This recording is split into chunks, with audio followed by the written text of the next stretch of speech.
Once you select a picture, the Picture Tools Contextual tab appears in the ribbon with the Format tab displayed. This tab contains functions that you can use to quickly and easily format pictures. You can click the Pictures button in the Insert button group in order to open up the Insert Pictures window. You can then use this window to insert pictures from a file on your computer or from various online resources. The buttons in the Adjust button group allow you to make image adjustments to a selected picture. If using Publisher 2013, you can click the Corrections button to select from the preset adjustment options shown in the drop-down menu. You can also select the Picture Corrections option button in order to open up the Format Picture dialog box. If using Publisher 2010, you can click the Brightness and Contrast buttons to choose brightness and contrast settings. In Publisher 2013 and 2010, you can click the Recolor drop-down button to select from one of the many preset coloring tints. You can also roll your mouse over the More Variations command to select a coloring choice from the palette of colors that appears.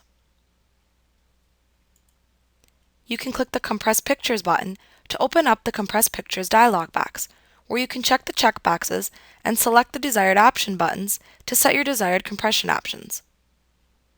Once you have the settings you desire, you can click the Compress button to compress the pictures you choose. You can select the Change Picture button to either remove or change the selected picture. You can also click the Reset Picture button to reset any changes you have made to a picture if you do not like them. If you have two pictures in your publication selected, you can swap the images in the page so that they will trade location and formatting. To do this, select the two pictures to swap using the Shift key, and then click the Swap button in the Swap button group. To swap the formatting between the pictures without swapping their locations, click the drop-down below the Swap button, and then select the Swap Formatting Only.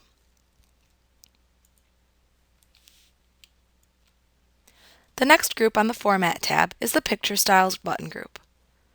You can click on any picture style shown in this area to apply it to the selected picture. To add a picture border, you can click the Picture Border drop-down button, and then click the color of the border you want to use. Just as when formatting shapes, you can also select the More Outline Colors or Sample Line Color from the drop-down menu to apply a custom color or to use a sampled color from the page. To quickly change the thickness of the picture border or add a dashed border versus a solid border, you can use this drop-down as well. If you roll your mouse over the Weight command, you can select a different line thickness from the choices shown. You can roll over the Dashes command to select a dashed style to use. You can click the Pattern button to open up the Fill Effects dialog box and show the Pattern tab. Here you can select a foreground and background color from the color pickers available. Then click the desired pattern located in the Pattern section, and then click the OK button to apply the pattern to a border. If using Publisher 2013, you can click the Picture Effects drop-down button to select a type of picture effect, grouped by category, to apply to the selected picture from the drop-down menu that appears. If using Publisher 2010, you can apply a custom picture shape by clicking the Picture Shape drop-down button and then selecting the desired picture shape to use from the listing of available shapes. You can accomplish the same effect in Publisher 2013 by using a picture as a fill effect within a selected shape. You can use the Caption drop-down to display a listing of the various stylistic categories of captions available to apply to your selected image. When you hold your mouse pointer over any caption, it will be shown as a preview on the selected image. You can then just click on the caption style you like to apply it to the picture. If using Publisher 2010, you can click the Shadow Effects drop-down button in the Shadow Effects button group to select a shadow style. You can roll over the Shadow Color command to choose a shadow color. You can also click the Nudge Shadow buttons to nudge the shadow in the indicated direction.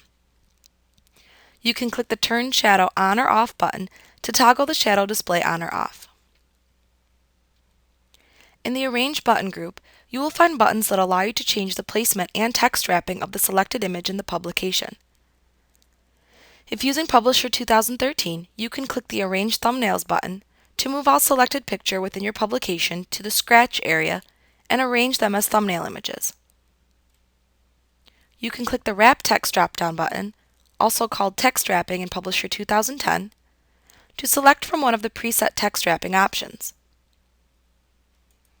If you have overlapping images in your page, you can click either the Bring Forward or Send Backward drop-down buttons to change the order that the images overlap each other in the stack. You can click the Align button to choose from one of the available alignment options. The Group button is used to group multiple selected objects together as a single unit. You can also use the Ungroup button to separate a grouped object into its individual components again. Finally, you can click the Rotate button to select a rotation option for the selected image in your page. In Publisher 2010, you will find the Crop button in the Size button group. In Publisher 2013, it is located within its own Crop button group. You can use the Crop button to remove unwanted or excess parts of an image. Click the Crop button to enable the cropping tool. To use it, click and drag any of the cropping handles that appear around the graphic inward to crop it. If you make a mistake, you can uncrop by dragging the cropping handles back outwards again, or by clicking the Clear Crop button to reset the picture back to its original state. If you are trying to increase the size of the image by using the Crop tool, you can extend the borders when cropping, which enables the Fit, Fill, and Clear Crop buttons to the right of the Crop button. Clicking the Fit button will fit the picture to fit within the cropping border you have created while maintaining its aspect ratio. Clicking the Fill button will fill the selected cropping border while maintaining the aspect ratio. Clicking the Clear Crop will remove cropping from the picture while retaining the previous cropping border. In the Size button group, you can use the spinner arrows at the right end of either the height or width text boxes to increase or decrease the height or width of the selected image. Also notice that if you need to make very specific changes to the size of the image, you can do so through the Size tab within the Format Picture dialog box.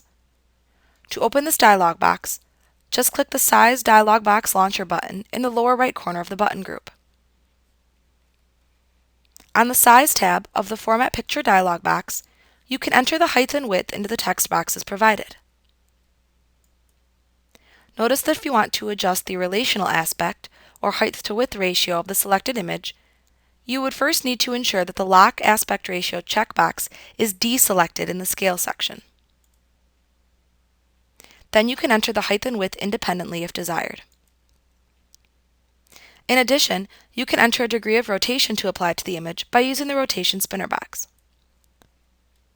In the Scale section, you can enter a percentage into either the height and or width text boxes. The image will then be scaled by the selected percentage. You can also check or uncheck the two available checkboxes in this section as needed when making styles and scale changes. They allow you to lock the aspect ratio and to determine if the ratio used is based on the current image scale or on the scale of the original image. You can also click the Reset button at the bottom of this tab to reset any change made to the size of the image. Once you have finished making your sizing adjustments, click the OK button to close the Format Picture dialog box.